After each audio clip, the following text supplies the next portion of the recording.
Hello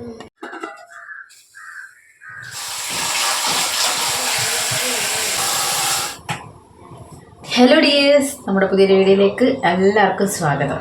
അപ്പോൾ ഇന്നത്തെ video എന്ന് പറഞ്ഞു കഴിഞ്ഞാൽ വലിയൊരു ടാസ്കോട് കൂടിയാണ് തുടങ്ങുന്നത് കേട്ടോ. ടാസ്ക് എന്ന് പറഞ്ഞാൽ വേറെ ഒന്നുമല്ല, എനിക്ക് വലിയൊരു ടാസ്ക്കാണ്. ഇന്ന് വാങ്ങിച്ചിരിക്കുന്ന മീൻ ചൂര മീനാണ് കാണിച്ചത്. അപ്പോൾ ചൂര കലയുണ്ട്, പിന്നെ അതിൻ്റെ ഒരു ഒരു പാർട്ട് കൂടി ഉണ്ട്. വലിയ പീസ് കട്ട് ചെയ്തേക്കും കേട്ടോ. ഇതിനെ ചെറുതാക്കുക എന്നുള്ളതാണ് എൻ്റെ ടാസ്ക് എന്ന് പറയുന്നത്. ഈ തലയൊന്നും ഇങ്ങനത്തെ മീൻ ഇങ്ങനെ കട്ട് ചെയ്യാതെ ഇവിടെ വാങ്ങിക്കില്ല. നമുക്ക് ഇതുവഴി വന്നപ്പോൾ വാങ്ങിച്ചുകൊണ്ട് അവരിങ്ങനെ ചെറുതായിട്ട് കട്ട് ചെയ്തേ തരുള്ളൂ കേട്ടോ. അപ്പോൾ ഇത് ഫുള്ള് ഇനി കട്ട് ചെയ്യുക എന്നുള്ളതാണ് എൻ്റെ ടാസ്ക്. എനിക്ക് സത്യം പറഞ്ഞാൽ മടിയാണ്. എനിക്ക് ചെയ്ത് നോക്കാം. എന്തായാലും നോക്കട്ടെ. ആദ്യമായിട്ട് ഞാൻ കട്ട് ചെയ്യാൻ പോയി ഇങ്ങനെ കേട്ടോ, ചെറിയ ചെറിയ പീസായിട്ട്. ഇതിൽ മീൻ കിട്ടുമോ അതോ ഇനി മുള്ള് കിട്ടുമോ എന്നൊന്നും അറിയത്തില്ലേ. അപ്പോൾ ഇന്ന് ഇത് കറി വെക്കാൻ പോവാണ്. ഇന്ന് കറി വെക്കുന്നത് തേങ്ങ അരച്ച തന്നെയാണ്, തിരുവനന്തപുരം സ്റ്റൈൽ. അപ്പോൾ അത് വെക്കാം. അപ്പോൾ ഇന്നത്തെ വീഡിയോ ചൂരക്കറിയാണ്. അപ്പോൾ പോവാം വീഡിയോയിലോട്ട്.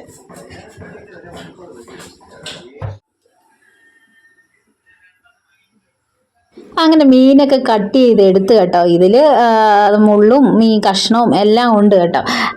എങ്ങനെയൊക്കെയോ കട്ട് ചെയ്ത്, സത്യം പറഞ്ഞാൽ കട്ട് ചെയ്തത് ഞാൻ കാണിക്കാത്തതാണ് കേട്ടോ. കട്ട് ചെയ്ത് കാണിച്ചു കഴിഞ്ഞാൽ നിങ്ങളറിയാം ഏവള് ഇങ്ങനെയാണോ മീൻ കട്ട് ചെയ്യുന്നതെന്ന് ചിലപ്പോൾ ചോദിച്ചാലോ എന്ന് വിചാരിച്ചിട്ടാണ് കേട്ടോ ഞാൻ ഇടാത്തത്.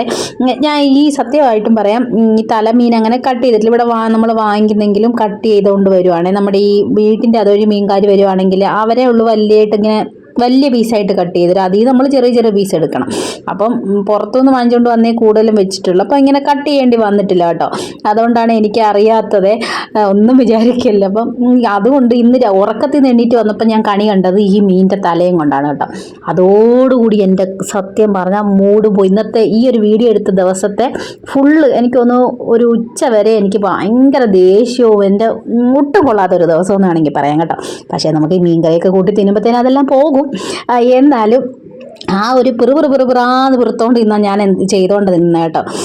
അങ്ങനെ അതെ തേങ്ങയൊക്കെ തിരുമ്മി തേങ്ങ അരച്ചാണല്ലോ കറി വെക്കുന്നത്. അങ്ങനെ ദോശയൊക്കെ ഉണ്ടാക്കി ചേട്ടൻ ദോശയൊക്കെ കൊണ്ട് കൊടുത്തു, മുട്ടയൊക്കെ പൊരിച്ചു. പിന്നെ തേങ്ങ തിരുമ്മി തേങ്ങ അരച്ചു. തേങ്ങയ്ക്കകത്ത് മുളക് പൊടി, മഞ്ഞൾപ്പൊടി, മല്ലിപ്പൊടിയും പുളിയും കൂടെ ചേർത്തിട്ടാണ് ഇവിടെ അരയ്ക്കുന്നത്. ഇങ്ങനെ പുളിയും കൂടെ ചേർത്തിട്ടാണ് അരയ്ക്കുന്നത്. ഞാൻ എപ്പോഴും പറയും തേങ്ങ നല്ല തരിയായിട്ട് അരയ്ക്കത്തില്ല, കുറച്ച് പീരയൊക്കെ പോലെയൊക്കെ കിടക്കും, ആ രീതിയിലേ വെക്കുള്ളൂ കേട്ടോ. അങ്ങനെയാണെങ്കിൽ മാത്രമേ എനിക്കിത് ഇഷ്ടമുള്ളൂ കേട്ടോ. അപ്പം ഞാൻ എൻ്റെ ഒരു രീതിയിലൊക്കെ തന്നെയാണ് വെക്കുന്നത്. അങ്ങനെ തേങ്ങ അരപ്പൊക്കെ ഇട്ട് അതിനകത്ത് പുളിയൊക്കെ ചിലപ്പോൾ കാണും. നമ്മളിങ്ങനെ അരയ്ക്കുമ്പോൾ ഫുൾ അരഞ്ഞെടുക്കത്തില്ല.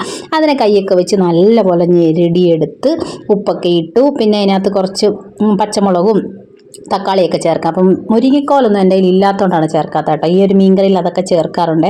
അപ്പോൾ നല്ല എരിവുള്ള പച്ചമുളകാണ്. ഞാൻ ഒരു 3-4 പച്ചമുളക് ഇട്ട്, തക്കാളി ഒന്നേ ഇട്ടിട്ടുള്ളൂ. തക്കാളി കൂടുതലിട്ടാൽ പിന്നെ പുളി കൂടിപ്പോകല്ലോ. അതുകൊണ്ട് കറിവേപ്പിലേക്ക് ഇട്ടിട്ട് തിളച്ചിട്ടേ ഞാൻ മീൻ കഷ്ണം ഇടാറുള്ളൂ കേട്ടോ. സാധാരണ ഇതിൻ്റെ കൂടെ മീനും ഇട്ട് ഒരുമിച്ച് അങ്ങ് വെക്കാറുണ്ട്. ഇവിടെ അമ്മയൊക്കെ അങ്ങനെ ചെയ്യുന്ന കണ്ടിട്ടുണ്ട്. ഞാൻ പിന്നെ ഇത് ഈ ഒരു കറി തിളച്ചതിന് ശേഷം മീൻ ഇട്ട് കൊടുക്കാമെന്ന് വിചാരിച്ചു കേട്ടോ. അങ്ങനെ മീനൊക്കെ ഇട്ട് കൊടുത്ത് ഞാൻ കട്ട് ചെയ്തേക്കുന്ന ഒന്നും നിങ്ങളെ കാണിക്കുന്നില്ല കേട്ടോ. എങ്ങനെയാണ് ഞാൻ വെച്ചിരിക്കുന്നത്.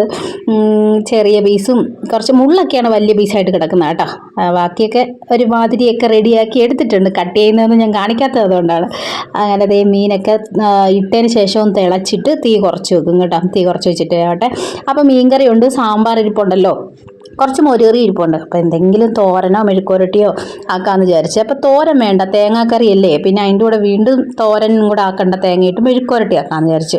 ഇപ്പോൾ വെണ്ടയ്ക്ക ഇരിപ്പുണ്ട്. അന്ന് വെണ്ടയ്ക്കേനെ കുറച്ച് മഞ്ഞപ്പൊടിയും ഒക്കെ ഇട്ടിട്ട് മെഴുക്കുരട്ടി അടച്ചു വെച്ച് അതൊന്ന് പകുതി ഒരു വെന്തയൊക്കെ വന്നപ്പോൾ തന്നെ ഞാൻ കുറച്ച് ഒരു 2 ഉരുളക്കിഴങ്ങും കൂടെ അരിഞ്ഞിട്ട് കേട്ടോ.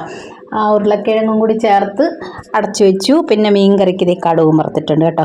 അങ്ങനെ മീൻകറിയൊക്കെ ആയപ്പോഴത്തേക്കിനുള്ള ആ ഒരു മൂടൊക്കെ അങ്ങ് പോയിട്ടുണ്ടേ. ഉച്ചവരെ ഉണ്ടായിരുന്നുള്ള മൂടേ ഓഫേ ഉണ്ടായിരുന്നുള്ളൂ. അപ്പോൾ ഈ വീഡിയോ ഇത്രയേ ഉള്ളേ. വീഡിയോ ഇഷ്ടപ്പെട്ടാൽ ചാനൽ സബ്സ്ക്രൈബ് ചെയ്യാൻ മറക്കല്ലേ.